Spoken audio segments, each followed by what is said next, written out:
E como é que surgiu aí a história de vocês juntos aí? Como é que... Quer que eu conte ou você conta? Conte aí. Eu levanto, você Eu corto. Não, acho que a gente aqui tem uma dupla dinâmica bem... Só Claro. uma observação.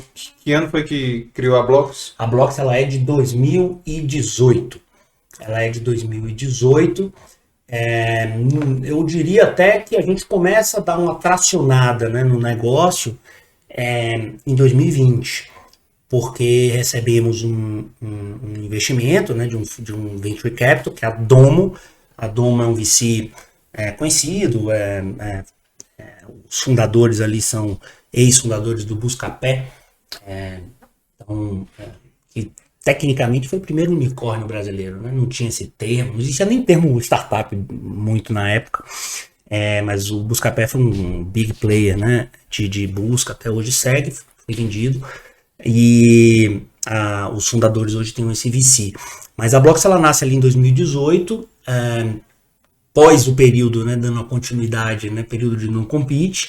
Então, durante esse período de não compete, com algumas convicções, né? Para quem não conhece, Blocks, BLOXS, vale a pena dar uma pesquisada. Basicamente, o que é que nós somos, né?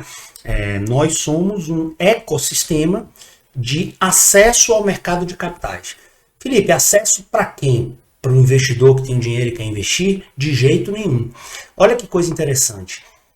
A gente aqui está muito focado do outro lado da moeda. Olha que coisa legal, né? Nós trabalhamos, falando um pouco da minha história, de 2002, né, até 2018, sempre focado e orientado aqui, Carlos, ao lado de trazer um investidor, né? Tire seu dinheiro do bancão, do Bradesco, do Itaú, do Santander e venha para uma casa independente, para uma corretora, para uma asset, etc. Isso é fantástico. Todavia, isso já aconteceu. Quando a gente olha para um gráfico, né, da quantidade de investidores, a gente vê. Quando eu comecei lá em 2002, tínhamos talvez, sei lá, né, que era impreciso, a gente já fez esse levantamento, uns 30 mil CPFs que operavam na Bolsa. Sim, 30 mil. 2002. Isso veio crescendo, não decolou muito. Aí, com todo esse movimento de popularização, de home broker, etc., a gente chegou ali nos 3 milhões. E recentemente, pós-Nubank, fenômeno dos fundos imobiliários, você tem hoje uns 7 milhões de CPFs na Bolsa.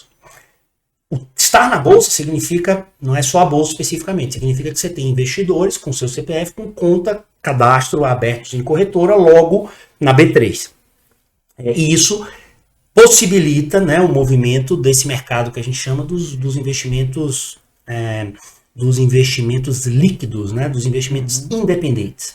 Independente por quê? Porque não está vinculado necessariamente a um grande banco. São as gestoras de recursos independentes. Exemplo, lá no Ceará, falando, você que é cearense deve conhecer, tem o pessoal da Solis. Da Solis Investimentos, é um grande FDIC, né, uma turma bem grande. Veio aqui anteontem. Foi que negócio legal, Delano, um cara que eu admiro demais, porque, poxa, então legal que você conhece a história. Ele é o quê? Uma casa, no fim do dia, de investimentos independente. E isso só se tornou possível por toda essa conjuntura de mercado que nós estamos falando. Pois bem, temos os investidores mais CPFs no mercado, temos um crescimento muito grande dos fundos e gestores independentes, como a Solis, como a TGCO, que é uma casa de imobiliário lá de Goiás. Temos vários e vários cases, Iridium, Urca, Exas, enfim, N casas independentes que nasceram com sua competência e por conta desse novo mercado que a gente vive, ou seja, plataformas de distribuição como XP, BTG, Guide, Orama, com uma grande capilaridade, esses caras que nasceram com dinheiro proprietário, 50, 60, 100 milhões de reais, eu não vou falar o número lá do Delano, apesar de ser público, que eu não tenho convicção, não tenho certeza, 15 bilhões. Pois é, então imagina que, que número, hein? Então reforça mais ainda a tese que eu estou trazendo, porque observe,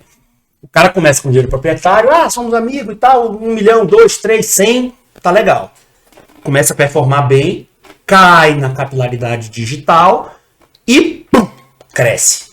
Só que você concorda que investir 100 milhões é totalmente diferente do que alocar 15 bi.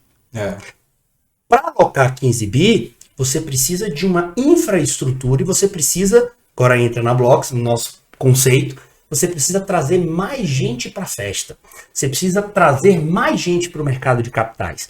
Ora, o nosso mercado de capitais brasileiro, e aqui é o cerne do nosso propósito, né, é dar acesso, é destravar o mercado de capitais para as operações que nós falamos do small middle market, na nossa definição. Afinal de contas, não tem nada técnico que carimbe. São operações entre 1 a 150 milhões de reais. E aí a gente está falando do quê? Está falando do pequeno, médio empreendedor. Não estamos naturalmente falando do microempreendedor, com todo o respeito que eu tenho a ele, mas a padaria do seu Zé, a barraquinha de cachorro-quente, não é. Ele ainda não tem a possibilidade, né, ou não tem a estrutura necessária para acessar o mercado de capitais, mas a gente está falando de uma rede regional de laboratórios, por exemplo, que fatura 500 milhões ano, 400 milhões ano. Você vai dizer, pô, 400 milhões é dinheiro pra cacete. Verdade, eu acho que é também. Só que esse cara não acessa o mercado de capitais, ele não emite debêntures, ele não emite CRI, ele não emite CRA, ele não cresce a sua malha, por exemplo, de infraestrutura logística, galpões, etc., via o mercado de capitais. Ele ou é dinheiro do bolso, muito comum, inclusive, nos nossos bolsões nordestinos, né? Normalmente são famílias bem capitalizadas e de todos os negócios, e no fim do dia sempre ali junto com o banco de fomento e o cara bota a grana, depois consegue alavancar no BNB, né, uma coisa, BNB, um Desembahia no caso, deve ter o do Ceará também, por exemplo. Então, esse empresário, ele se acostumou dessa maneira. Só que o mercado mudou. O dinheiro de fomento secou, e além do dinheiro de fomento ter secado, a burocracia se tornou cada vez mais necessária. E aí o que é que acontece? Do outro lado, você tem um caminhão de dinheiro desses fundos, dos FDICs, dos FIPs, dos FIIs, Fundo de Investimento Imobiliário, dos FIAGROS, Fundo de Investimento do Agronegócio. Então, se eu tenho dinheiro desse lado, eu preciso trazer o quê? Empresas para o mercado. Pois bem, esse trabalho que eu estou narrando para vocês aqui, de forma lúdica, né, no fim do dia é o que um banco de investimento sempre fez. Então, qualquer banco de investimento, como um BTG, não vamos nem falar do BTG que é mais novo, vamos falar do Pactual, vamos falar do Garantia, ele sempre pegou os empresários, entendeu os negócios. Então, Antártica, época do Garantia, vamos pegar aqui a Antártica, vamos reestruturar e vamos abrir capital na Bolsa. No caso, na B3. Pois bem, este mercado, ele é igualzinho desde da época do Ronca, ou seja, originação de operações, estruturação e distribuição. O que é que muda hoje? Muda que a gente tem alguns elementos que contribuem para o propósito da Blocks, que é dar acesso ao mercado de capitais para o small middle market. Primeiro elemento, tecnologia. Não era possível, ou pelo menos bastante desafiador, você verificar do ponto de vista de compliance, do ponto de vista de entendimento, de verificação de certidões, etc., um negócio de um camarada lá em Feira de Santana, no interior da Bahia. Uhum. Muito complicado. Poxa, operação de 15 milhões para um loteamento, um CRI, por exemplo, né, de 15 milhões para um término de obra, né, alguma coisa do gênero, emissão de um CRI, né, para os fins de término de obra, seja loteamento, seja incorporação vertical, não fazia muito sentido 14, 15, 12, 13 milhões do cara sair daqui da Faria Lima e ir lá para Feira de Santana, né, Xorroxó, sei lá onde é que ele vai lá olhar para poder verificar. Hoje, com a tecnologia, você consegue validar todas as informações, inclusive via satélite, fazer o monitoramento da obra, para ir liberando dinheiro à medida que as coisas forem acontecendo. Tudo isso aqui envolve tecnologia. Pô, Felipe, entendi, mas isso é meio óbvio para o imobiliário. Tá, vamos agora para o agro. Vamos falar de um cara, Faria Lima, carinhosamente chamado por nós aqui de Faria Limers, né?